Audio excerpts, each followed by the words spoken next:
अगर इम्तियाज जलील 50 लाख रुपए का अगर लोन लेता है और वो लोन डिफॉल्ट करता है तो बैंकों को ये इख्तियार है कि मेरा नाम, मेरे गारंटर का नाम, मैं जो प्रॉपर्टी मॉर्गेज कर रहा हूं उसका एडवर्टाइजमेंट अखबार के जरिए वो देकर मेरी प्रॉपर्टी सीज करते हैं और मुझे बदनाम करते हैं मैं 50 लाख रुपए का लोन लिया हूं।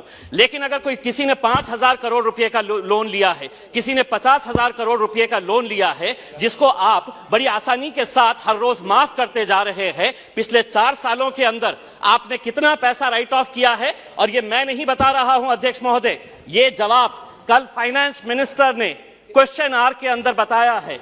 तो सुनिए, उसके अंदर पिछले 4 साल के अंदर कितना पैसा 8,48,186 करोड़ रुपीस का लोन राइट ऑफ किया गया है। और जब हम इनसे पूछ रहे हैं कि किसका पैसा ये आपने राइट ऑफ किए हैं, तो जवाब सुनिएगा अध्यक्ष महोदय, आपको भी हैरानी होगी जो जवाब फाइनेंस मिनिस्टर मैडम ने दिए हैं। उसमें लिखा है, RBI has informed that under the provisions of section 45E of the Reserve Bank of India Act 1934, RBI is prohibited from disclosing borrower-wise credit information. RBI ये आपको कह रहा है कि हम आपको डिटेल नहीं दे सकते हैं कि कौन बड़े धन्ना सेठों ने पैसा लिया है, ये देश को आप नहीं बताएंगे।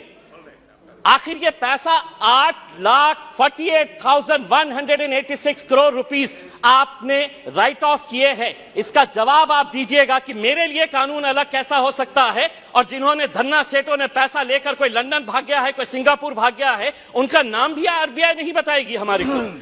दूसरा ये है कि मैं अभी सुन रहा था जगदम्बिका पाल साहब को। पाल साहब सुनिए, आप किसानों के बारे में कह रहे थे।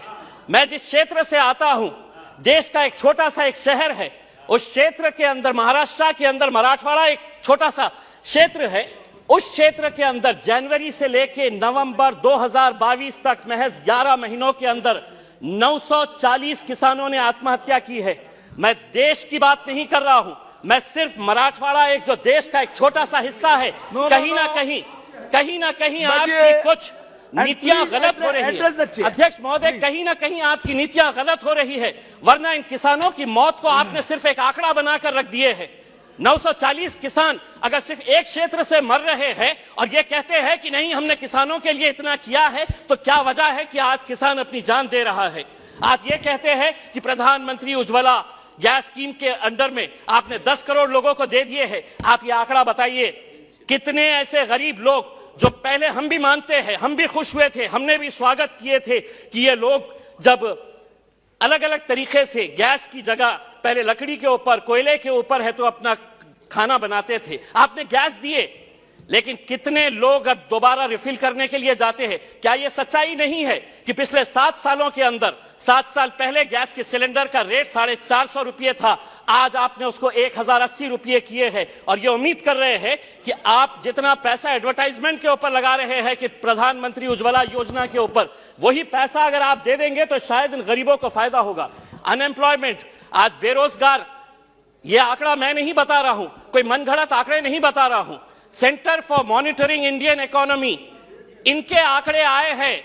तो सुनिए फाइनेंस मिनिस्टर साहब, अनएम्प्लॉयमेंट रेट इन इंडिया अभी 8% के ऊपर आया है। 3 महीने का सबसे ज्यादा का आंकड़ा जो है वो अभी आया है। अध्यक्ष महोदय, हो सकता है आपके पास भी एक EPS 95 की एक स्कीम है। बुजुर्ग लोग, ऐसे बूढ़े लोग, और मैं फाइनेंस मिनिस्टर साहब को यह बताना चाहता हूं कि इनके पास भी सर 65 लाख ऐसे पेंशनर्स हैं जिनको पेंशन कितनी दी जा रही है? 250 रुपये, 500 रुपये। फाइनेंस मिनिस्टर साहब से मैं इसलिए मुखातिब हो रहा हूं कि ये मेरे शहर से आते हैं। अगर देश के फाइनेंस मिनिस्टर साहब, मैं आपको कहता हूं, लीजिए एक नाम भी नोट करिएगा, सुलोचना गडप्पा, 70 साल की महिला है, औरंगाबाद में रहती है। सुलोचना गडप्पा, फाइनेंस मिनिस्टर साहब नोट करिए, आप औरंगाबाद शहर से ही आते हैं। उसको कितनी पेंशन दी जाती है? 250 रुपये। 70 साल की, कोई बच्चा नहीं है, और 250 रुपये के अंदर वो अपना घर का बसेरा करेगी। मेरा यह कहना है कि पेंशन स्कीम के अंदर आपके पास कितना पैसा है, वो पैसे से EPS 95 के पिछले कई सालों से, और हर MP को इन लोगों ने खून से अपना लेटर लिखकर आपको निवेदन दिया है कि हमारे लिए कुछ तो भी करिएगा करके। आपके पास भी दिए हैं, आपकी भी फोटो छपी थी उसमें। दूसरा यह है कि आप ईएमआई के रेट तो बढ़ा रहे हैं, होम लोन का रेट बढ़ गया, व्हीकल लोन का रेट बढ़ गया, आप एफडी का रेट क्यों नहीं बढ़ा रहे हैं? क्या वजह है कि आप ये रेट्स के अंदर तो बड़ी आसानी के साथ फैसला ले लेते हैं, लेकिन एफडी का रेट जब बढ़ाने की बात आती है तो आप इसके अंदर कोई फैसला नहीं लेते हैं। आप एजुकेशन के लिए पैसा मांग रहे हैं। मैं ये कहना चाहता हूं अध्यक्ष महोदय, अगर स्कूल में टीचर नहीं, कॉलेज में लेक्चरर नहीं और अगर अस्पताल के अंदर डॉक्टर नहीं तो वो इमारतें किसी काम की नहीं है। अगर वहां पर अगर आपके पास फैकल्टीज नहीं है, और ये भी मैं मनगढ़ंत नहीं बता रहा हूं, आप ही ने जवाब दिया है, सरकार ने लिखित में जवाब दिया है, यूनिवर्सिटीज के अंदर, सेंट्रल यूनिवर्सिटीज के अंदर प्रोफेसर्स कितनी, अध्यक्ष महोदय, प्रोफेसर्स की कितनी वैकेंसी है? 6180 प्रोफेसर्स की वैकेंसीज है। आईआईटीज और आईआईएम्स, बहुत सारे बीजेपी के हमारे सदस्यों ने कहा कि देखिए हमारे राज्य के अंदर हम कितने आईआईटीज और आईआईएम्स बना रहे हैं। इमारत बनाने से तालीम नहीं पहुंचाई जा सकती है, उसके लिए आपको लेक्चरर्स की जरूरत रहेगी। आईआईटीज के अंदर 4502 लेक्चरर्स प्रोफेसर्स की वैकेंसीज है, आईआईएम्स के अंदर 493 वैकेंसीज है। दूसरा यह है, एक बहुत अहम सवाल, 2015 के अंदर आपने प्रधानमंत्री आवास योजना शुरू की, हमने स्वागत किया, पूरे देश ने स्वागत किया कि हर बेघर को घर मिलने वाला है। और प्रधानमंत्री साहब का एक भाषण भी है जिसमें उन्होंने खुद ने कहा है, यूट्यूब के ऊपर आप भी देख सकते हैं, कि 2022 तक हम हर बेघर को घर देंगे। फाइनेंस मिनिस्टर साहब औरंगाबाद से है, 50,000 लोगों ने अप्लाई किया है पिछले 6 साल से। आज मैं पूरी जिम्मेदारी के साथ ये कह रहा हूं, एक सादा ईंट तक नहीं पड़ा है। बिल्डिंग बनाने की तो बात छोड़िएगा आप, सादा ईंट नहीं पड़ा। अध्यक्ष महोदय सिर्फ एक मिनट, एक सादी ईंट तक नहीं पड़ी है। दूसरा ये है अध्यक्ष महोदय, जाते जाते इस मुल्क को, हमने कल के दिन फाइनेंस मिनिस्टर मैडम कह रहे थे कि फास्टेस्ट ग्रोइंग इकोनॉमी है।